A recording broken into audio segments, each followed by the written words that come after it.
ಆತ್ಮೀಯ ವೀಕ್ಷಕರೇ, ನಾನು ನಿಮ್ಮ ಪ್ರೀತಿಯ N.K.N maths tricks by N.K.N everything has short trick YouTube ಚಾನಲ್ಗೆ ನಿಮಗೆ ಸುಸ್ವಾಗತ. ಆತ್ಮೀಯ ಸ್ನೇಹಿತರೆ, ಇಂದಿನ ವಿಡಿಯೋದಲ್ಲಿ 6ನೇ ತರಗತಿಯ 14ನೇ ಬ್ರೈನ್ ಟೀಸರನ್ನು ನೋಡೋಣ. ಇಲ್ಲಿ 14ನೇ ಪ್ರಶ್ನೆ.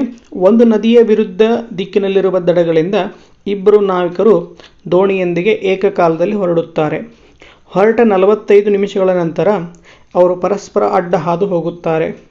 ಎದುರಿನ ದಡ ಸಿಗುವವರೆಗೂ ದೋಣಿಯಲ್ಲಿ ಸಾಗಿ ದಡ ಸೇರಿದ ತಕ್ಷಣ ಹಿಂತಿರುಗುತ್ತಾರೆ. ಪುನಃ ಇಬ್ಬರು ಪರಸ್ಪರ ಯಾವಾಗ ಅಡ್ಡು ಹಾದು ಹೋಗುತ್ತಾರೆ? ಸ್ನೇಹಿತರೆ, ಭಾಳ ಸುಲಭವಾಗಿ ನಾವು ಲಾಜಿಕ್ಕಾಗಿ ವಿಚಾರ ಮಾಡಿದರೆ ಬಿಡಿಸ್ಬೋದು. ಹೇಗೆಂದರೆ ಸ್ನೇಹಿತರೆ, ಈಗ ನಾವು ಇದನ್ನು ನದಿ ಅಂತ ಹೇಳಿ ಅಂದ್ಕೊಂಡ್ಬಿಟ್ರೆ ಸ್ನೇಹಿತರೆ, ಈಗಿಲ್ಲೇ ಎ ಇಲ್ಲಿದ್ದಾನೆ, ಬಿ ಇಲ್ಲಿ ಈ ದಡದಲ್ಲಿ ಇದ್ದಾನೆ ಅಂತ ಅಂದ್ಕೊಂಡ್ಬಿಡೋಣ ಸ್ನೇಹಿತರೆ. ಈಗ ಅವರಿಬ್ಬರು ಈ ಸಿ ಅನ್ನುವಂಥ ಬಿಂದುನಲ್ಲಿ ಪರಸ್ಪರ ಅಡ್ಡ ಹಾದು ಹೋಗ್ತಾರೆ ಅಂತ ಅಂದ್ಕೊಂಡ್ಬಿಟ್ರೆ ಸ್ನೇಹಿತರೆ, 45 ನಿಮಿಷದಲ್ಲಿ ಎ ಏನಾಗ್ತಿದ್ದಾನೆ, ಇಲ್ಲಿಂದ ಸಿವರೆಗೆ ಬರ್ತಾ ಇದ್ದಾನೆ. ಓಕೆ, ಅದೇ ರೀತಿ ಬಿ ಇಲ್ಲಿಂದ ಸಿವರೆಗೆ ಬರ್ತಾ ಇದ್ದಾನೆ. ಅಂದರೆ ಇವರಿಬ್ಬರು ಕೂಡಿ ನದಿಯ ಉದ್ದವನ್ನು 45 ನಿಮಿಷದಲ್ಲಿ ಏನು ಮಾಡಿದ್ರು ಸ್ನೇಹಿತರೆ, ಕವರ್ ಮಾಡಿದರು.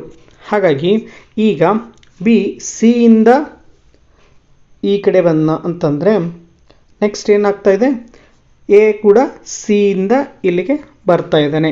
ಓಕೆ ಸ್ನೇಹಿತರೆ, ಅಂದರೆ ಮತ್ತೆ ಇವ್ರು ಏನಾಗ್ತಾ ಇದ್ದಾರೆ, ಮರಳಿ ಮತ್ತೆ 45 ನಿಮಿಷವನ್ನು ತೆಗೆದುಕೊಂಡು ನದಿಯನ್ನು ದಾಟ್ತಾ ಇದ್ದಾರೆ. ಯಾಕಂದರೆ ನದಿಯನ್ನು ದಾಟೋಕ್ಕೆ 45 ನಿಮಿಷ ತೆಗೆದುಕೊಳ್ತಾ ಇದ್ದಾರೆ ಇಬ್ಬರು ಸೇರಿ. ಹಾಗಾಗಿ ಈಗ 45 ನಿಮಿಷ ಆಯಿತು. ಈಗ ಮರಳಿ ಮತ್ತೆ ಏನಾಗ್ತಾ ಇದೆ, ಬಿ ಮತ್ತು ಎ ಈ ಒಂದು ಪಾಯಿಂಟಲ್ಲಿ ಸೇರಬೇಕು, ಈ ಒಂದು ಪಾಯಿಂಟಲ್ಲಿ ಸೇರಬೇಕಾಗಿದೆ ಸ್ನೇಹಿತರೆ. ಅಂದರೆ ಇಬ್ಬರು ಕೂಡಿ ಮತ್ತೆ ನದಿಯ ಉದ್ದವನ್ನು ಕವರ್ ಮಾಡಬೇಕು. ಅಂದರೆ ಈಗ 2 ಸಾರಿ ಅವ್ರು ನದಿಯ ಉದ್ದವನ್ನು ಕವರ್ ಮಾಡಬೇಕು. ಒಂದು ಸಾರಿ 45 ನಿಮಿಷ ಅಂದರೆ 2 ಸಾರಿಗೆ 90 ನಿಮಿಷ ತೆಗೆದುಕೊಳ್ಳುತ್ತಾರೆ.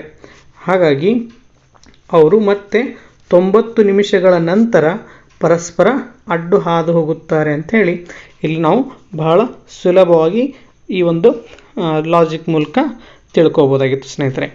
ಓಕೆ ಸ್ನೇಹಿತರೆ, ಈ ದಿನ ವಿಡಿಯೋ ನಿಮಗೆ ಇಷ್ಟ ಆಗಿದೆ ಅನ್ಕೋತೀನಿ. ಇಷ್ಟ ಆಗಿದ್ರೆ ಪ್ಲೀಸ್ ಲೈಕ್ ಮಾಡಿ, ಶೇರ್ ಮಾಡಿ. ಧನ್ಯವಾದಗಳು.